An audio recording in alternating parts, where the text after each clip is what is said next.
ইরানে যুক্তরাষ্ট্র ও ইসরায়েলের যৌথ সামরিক অভিযান শুরু হওয়ার পর থেকে দ্রুত বদলাচ্ছে পরিস্থিতি।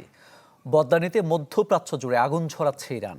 প্রায় এক সপ্তাহে গড়ালেও কোনো পক্ষেরই থামার লক্ষণ নেই, যাতে সবচেয়ে কঠিন সময় পার করছে উপসাগরীয় দেশগুলো। পরাশক্তিগুলোর পক্ষপাতিত্ব পরিস্থিতি জটিল করেছে আরও।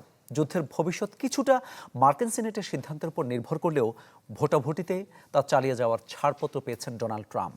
নগদ নিয়ে এলো হার না মানা হার অফার। সর্বনিম্ন 10,000 টাকা রেমিটেন্স নগদে পাঠালে থাকছে স্বর্ণের হার জেতার সুযোগ।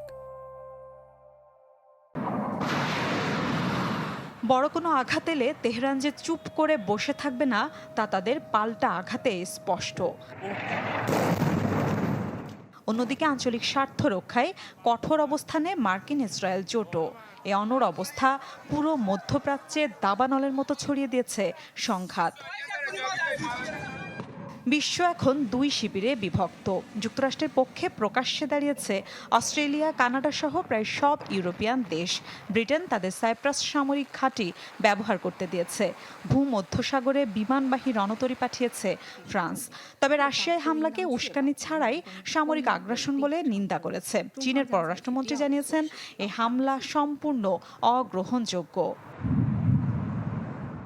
মাঠে ইরানের হয়ে লড়ছে লেবাননের হেজবুল্লাহ। তারা 2024 সালে যুদ্ধবিরতি ভেঙে ইসরায়েলে ক্ষেপণাস্ত্র ছুড়েছে। ইয়েমেনের হুথি বাহিনী ঘোষণা দিয়েছে তারা আবার লোহিত সাগরে বাণিজ্যিক জাহাজে হামলা শুরু করবে।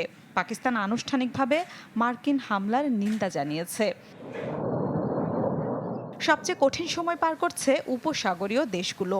লন্ডনের থিঙ্ক ট্যাঙ্ক চ্যাথাম হাউসের বিশ্লেষণ বলছে, এই দেশগুলো এখন দ্বিমুখী সংকটে রয়েছে। বলা হচ্ছে, সিরিয়া, লেবানন, কাতার, বাহরাইন, ইয়েমেন ও ইরাকের মতো দেশগুলো কোনোভাবে এই সংঘাতে জড়িয়ে পড়লে পরিস্থিতি হয়ে উঠবে আরও জটিল। এরই মধ্যে ধসে পড়তে শুরু করেছে উপসাগরীয় অর্থনীতি। সংকট আরও গভীর হয়েছে হরমুজ প্রণালী বন্ধ হয়ে যাওয়ায়। কাতারের এলএনজি কার্যক্রম এখন স্থগিত। উৎপাদন কমিয়েছে ইরাকও। বিকল্প পথে অপরিশোধিত তেল পাঠাতে বাধ্য হচ্ছে সৌদি আরব।